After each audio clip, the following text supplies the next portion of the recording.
Welcome back. And in this video I want to show you something that you will do every time you perform a penetration test. I want to show you how to manually search for vulnerabilities. And this is something that you will do a lot. You will use this more than any other tool that we covered. So what manual vulnerability analysis is us simply Googling the vulnerabilities. For example, suppose we are attacking a target, and right here I just performed the version scan for the Metasploitable. Imagine Metasploitable is our target, and we just performed this version scan. We got these different ports open and different versions. How do we know if they are vulnerable without using any tool? Well, what we can do is we can copy the name of the version that is running on an open port, then go to Google and just paste that name and add exploit. And here it is. We're already getting some response back. Python exploit for this version, which is the exact version that our Metasploitable has. VSFTPD, the exact version that we have. Backdoor command execution. And what you would do is you would just go to these links and try to find the exploit for it. Down here we already see that an exploit already exists. For which platform it is. We can see right here the source code if we want to. And here it is. The exploit is coded in Python in this case. And this is how you would do most of your vulnerability analysis. We also get the module options, and what these module options are is something that we will cover in the exploitation section. This is how we can exploit the target using tools. We're going to cover that shortly. For now on, this is the way that you can find out how to exploit the target. You just go through a bunch of links and see whether someone already came up with the exploit for that specific version. In this case, for the VSFTPD 2.3.4 version. And you would do this for any version that you discover. For example, you can go right here, Apache HTTPD, and copy the version. Make sure that you copy the number as well, which in our case is 2.2.8. Then go and paste the name of that version. Add exploit. And here we already get some output. Security vulnerabilities. If we click on it, we can see all of the vulnerabilities that this version of Apache has. Right here we can see which score they have, and the higher the score, the stronger the vulnerability.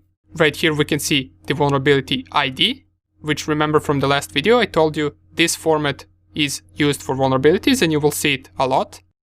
And we can see all the vulnerabilities that it has.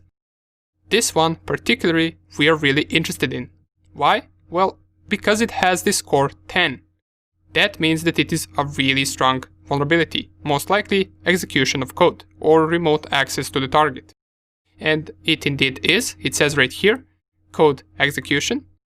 And if you click on it, you can see what this vulnerability does.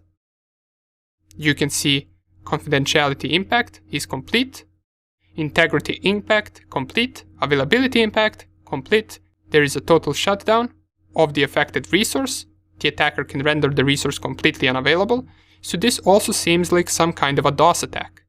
And down here we can see that this will most likely work only for Windows. As I'm noticing Windows right here a lot. Windows right here, Windows right here. Now of course you would read through this a little bit more detailed, but for now this doesn't seem as an exploit that would work on our Metasploitable, because Metasploitable is running on Linux. And this is what you would do most of your time, researching for vulnerabilities. This is how you find them, and then you search for the exploit created by someone else that you can use to exploit the target. Another thing that you can do is you can use a tool inside of the Cal Linux called Searchsploit. And Searchsploit, if I type --help, simply takes the input of the version of software, and then it searches through Cal Linux database through all of the exploits that Cal Linux has and tries to find an exploit that will work for that specific version. Right here we have some usage examples, but we don't need to perform these complicated commands. All we can do is copy, for example, some version. Let's say we copy this version of software, Unreal IRC, and copy this. And what we can do once we copy that version is type Searchsploit and then paste the version name. And we get the result. It will tell us right here there are already some existing exploits for the Unreal IRC. We also get which version are the exploits for. One of them are backdoor command execution. The second one is local configuration stack overflow. We also get the denial of service exploit. And on the right side, we get the path to those exploits. Right here, this one is under Linux remote and it is named 16922.rb. And this RB simply stands for Ruby. This is coded in Ruby language. One of them is for Windows, one of them is for Linux. Since we're running Metasploitable, we would only be interested in the Linux exploits. So let's try to navigate here. How we can find this exploit? Well, we can copy the name of the exploit and use locate command to find where exactly this exploit is located on our machine. And it is in this path right here.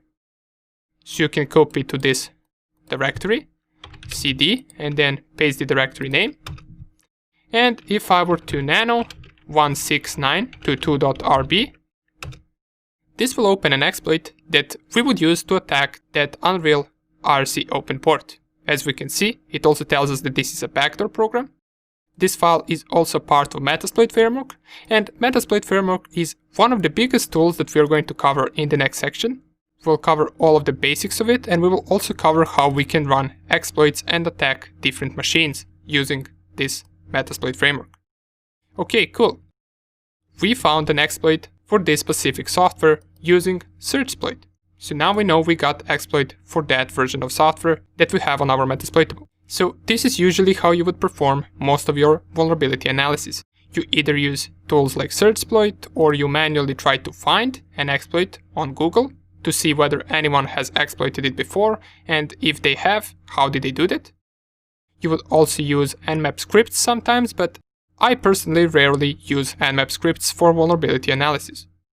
And the last tool that we are going to cover for the vulnerability analysis is going to be Nessus, which we will see in the next section. That tool is huge and you will use it a lot in your vulnerability analysis. See you there.